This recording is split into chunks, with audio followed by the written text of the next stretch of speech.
નમસ્કાર, આપ જોઈ રહ્યા છો યુટીસી ન્યૂઝ। દેશભરમાં 400 ને પાર અને ગુજરાતમાં 26 બેઠકો 5 લાખથી પણ વધુ વોટથી જીતવાનો દાવો કરતી ભારતીય જનતા પાર્ટીના સૌથી મોટા નેતા અને દેશના વડાપ્રધાન નરેન્દ્ર મોદી આગામી 4 દિવસમાં 2 વાર ગુજરાત આવશે અને કહેવાય છે કે ગુજરાતમાં વડાપ્રધાન નરેન્દ્ર મોદીના આ કાર્યક્રમ રોડ શો અને જનસભા આવનારી લોકસભાની ચૂંટણીમાં જાણે કે શંખનાદ કરશે। ગુજરાતમાં પાછલા 28 વર્ષથી ભારતીય જનતા પાર્ટીનું એકહત્તું શાસન છે અને આ વખતે તો ગુજરાત વિધાનસભામાં 156 બેઠકો પર ઐતિહાસિક જીત દર્જ કરી છે। સાથે સાથે કોંગ્રેસ અને આમ આદમી પાર્ટીના ધારાસભ્યો પણ રાજીનામું આપીને ભારતીય જનતા પાર્ટીમાં જોડાઈ રહ્યા છે। તેવામાં વડાપ્રધાન નરેન્દ્ર મોદીની એન્ટ્રી ગુજરાતમાં આવનારા 4 દિવસમાં 2 વાર વડાપ્રધાન નરેન્દ્ર મોદી ગુજરાત આવી રહ્યા છે। વડાપ્રધાન નરેન્દ્ર મોદીનો સંપૂર્ણ જે કાર્યક્રમ છે તે પણ આવી ગયો છે। વડાપ્રધાન નરેન્દ્ર મોદી ક્યાં જશે, કયા કયા કાર્યક્રમોમાં ભાગ લેશે, આ તમામ કાર્યક્રમ હવે સામે આવી ગયો છે।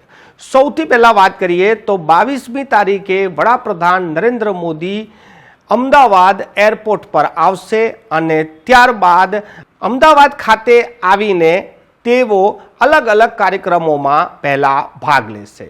ત્યારબાદ તેઓ નવસારી જશે અને નવસારી ખાતે પણ તેઓ કાર્યક્રમોમાં ભાગ લેશે અને એક જનસભાને પણ સંબોધન કરશે। વડાપ્રધાન નરેન્દ્ર મોદી ત્યાંથી વારાણસી જશે।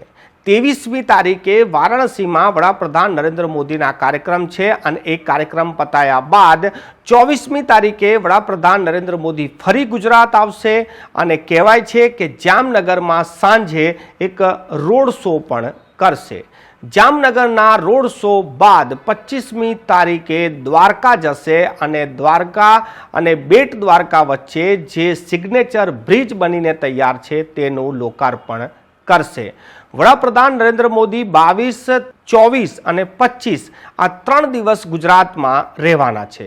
વચ્ચેનો 23 તારીખ તેઓ વારાણસી જશે, એટલે કે આવનારા 4 દિવસમાં વડાપ્રધાન નરેન્દ્ર મોદી 3 દિવસ ગુજરાત રહેશે, જેમાં એ 2 વખત ગુજરાત આવશે અને ગુજરાતનો જે સૌરાષ્ટ્રનો ભાગ છે એટલે કે પશ્ચિમ ગુજરાત, દક્ષિણ ગુજરાત અને ઉત્તર ગુજરાત અને મધ્ય ગુજરાત આ તમામમાં તેઓ પોતાના કાર્યક્રમો કરવા જઈ રહ્યા છે। એટલે વડાપ્રધાન નરેન્દ્ર મોદી લોકસભાની ચૂંટણીના 1.5 મહિના પહેલા એટલે કે અંદાજિત 1.5 મહિના પહેલા જ ગુજરાતમાં લોકસભાની ચૂંટણીનું શ્રી ગણેશ કરશે અને પ્રચાર જે રીતે થઈ રહ્યો છે કે આ વખતે ભારતીય જનતા પાર્ટી 370 અને એનડીએ 400 ને પાર, તો એમાં ગુજરાતની આ જે 26 બેઠકો છે તે ખૂબ જ મહત્વનો ફાળો ભજવશે, કેમ કે 26 બેઠક ભારતીય જનતા પાર્ટી જીતતી જ આવી છે।